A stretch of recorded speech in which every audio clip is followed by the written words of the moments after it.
Welcome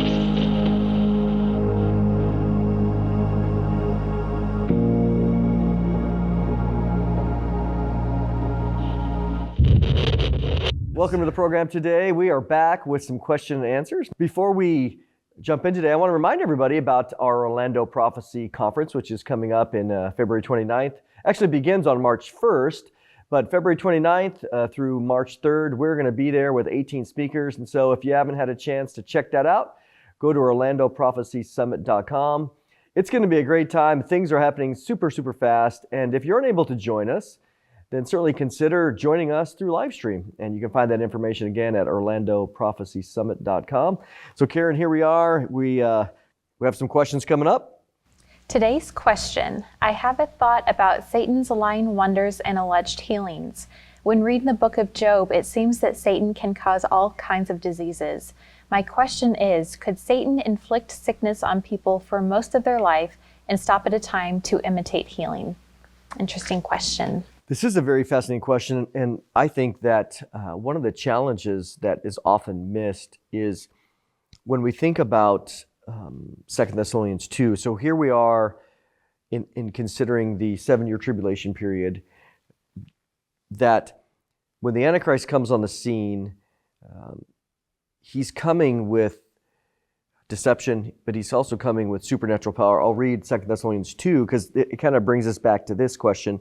Paul says in verse 5, "Do you not remember that when I was still with you, I told you these things, and now you know what is restraining, that he may be revealed in his own time. For the mystery of lawlessness is already at work. Only he who now restrains will do so until he is taken out of the way. And then the lawless one will be revealed, whom the Lord will consume with the breath of his mouth and destroy with the brightness of his coming. The coming of the lawless one is according to the working of Satan, with all power, signs, and lying wonders, and with all unrighteous deception among those who perish, because they did not receive the love of the truth, that they might be saved." So, kind of a long-winded answer here, which I like to provide background, is we know in Revelation 13 as well, you can read it for yourself, that over and over it says in there that the dragon gives his authority to the beast out of the sea, which is the Antichrist, and the beast out of the earth, which is the false prophet. And as the dragon is giving that authority and power, it talks about how there the beast, the Antichrist, is coming with all power. But it's meant for deception. When it says it's lying wonders, or the phrase there, the working of Satan with all power, signs, and lying wonders, it doesn't mean these are fake wonders. These are real wonders. And how do we know that? Well, we know that because of Revelation 13. It says it was given to the beast to call down fire from heaven, and to give, it was granted. So again, God is giving authority that the false prophet would give life to the image, which I think is very fascinating. The breath of life, it's the only times you see that is in the book of Genesis, when God is giving the breath. But Satan has no power for life in and of that which God would grant in his sovereignty. We know that in Revelation 13 that it says the mortal wound of the Antichrist was healed. And so it's this idea that he dies. I actually think he really does die. It's not a fake. And that Satan is granted authority to bring him back to life, which again, only God can do that. But Satan is allowed that for this period of time. And of course, then it would be a replica or a duplicate or a copying, imitation of Jesus coming back to life. And so, but what you see there is in Revelation 13 is after the Antichrist comes back to life, the mortal wound was healed. The comment is made, who can make war with the beast? I mean, that's pretty impressive. If you're going to fight somebody, you kill him, and he just comes back to life. You're like, well, how many times do I have to kill him? He would have that kind of power. And so the questioner here brings up the book of Job, because this is also fascinating too, that some people, again, in thinking about 2 Thessalonians 2, describe that they're fake wonders, they're not true. Well, again, Revelation 13, that's not, we just showed that these are real things. It's a real fire from heaven, which is, fire from heaven is a phraseology in the Old Testament used for lightning. So if you bring out lightning from heaven, that's pretty impressive on call. I mean, that would be pretty amazing. Because why? We see that God does it.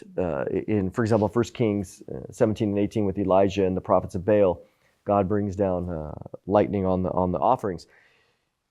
But when we go to the book of Job, this to me is very fascinating, because Satan and Job have this conversation, and in chapter 1 and chapter 2. And then God says, all right, you want to question Job's faith and his integrity? Challenge him. Go for it. You can't touch us. Don't touch this person. So that was round 1. And so what we see there is Satan goes out and he has control of the weather. He causes basically a tornado to come and destroy a lot of Job's property. It ends up killing the family, his kids. He also has the ability to work up the Sabaeans, this other group of people, to come and attack Job's property. And so Satan has real authority that, thankfully, 99.9999% of the time, he's on a leash. Yeah. Even for unbelievers. This is what I mean fascinating, is that God even prevents Satan and the demons from using that power, which is clearly revealed in Job, even against unbelievers. Interesting. So you think that's why God gets upset with unbelievers, because in Luke 6:35, Jesus says that they're unthankful.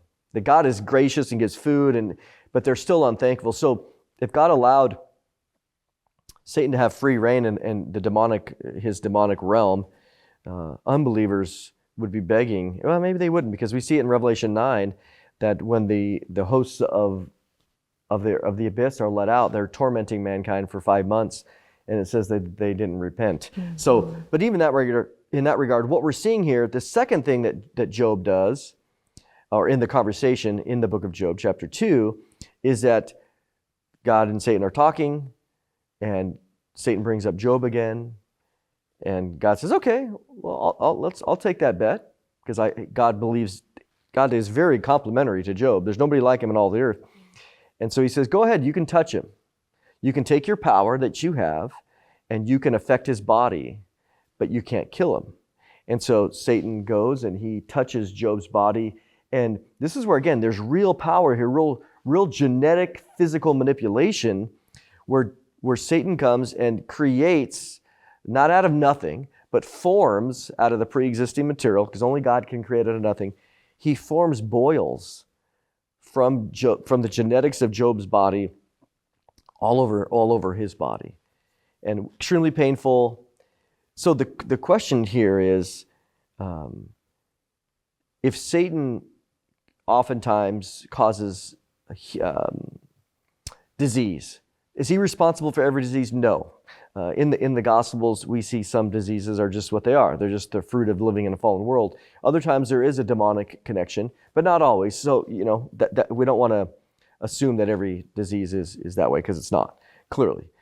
But could then Satan bring his hand back, which would then look like a healing? Yes, I would say, could Satan inflict sickness on people for most of their life and stop? I think no doubt the answer would be yes. Part of me, though, thinks that he wouldn't necessarily do that. Again, this is just as not a must or a requirement, is that what Satan, we have for the moment, we have to say this. What does Satan want in the moment? Does he want deception to be perpetuated, or does he want suffering? So in the moment, if he stops harming the person and it looks like the person was healed, well, then he's perpetuating deception.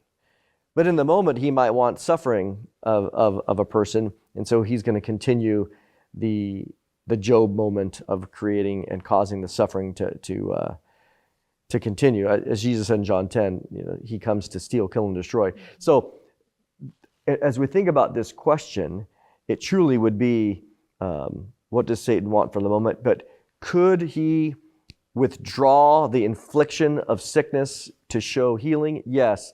But on the other hand, what we do see is Satan using other things in the coming time of deception. In this, really, I would say the strongest point would be the second half of the tribulation, where there's going to again be all these miracles that are happening. What kind of miracles are they?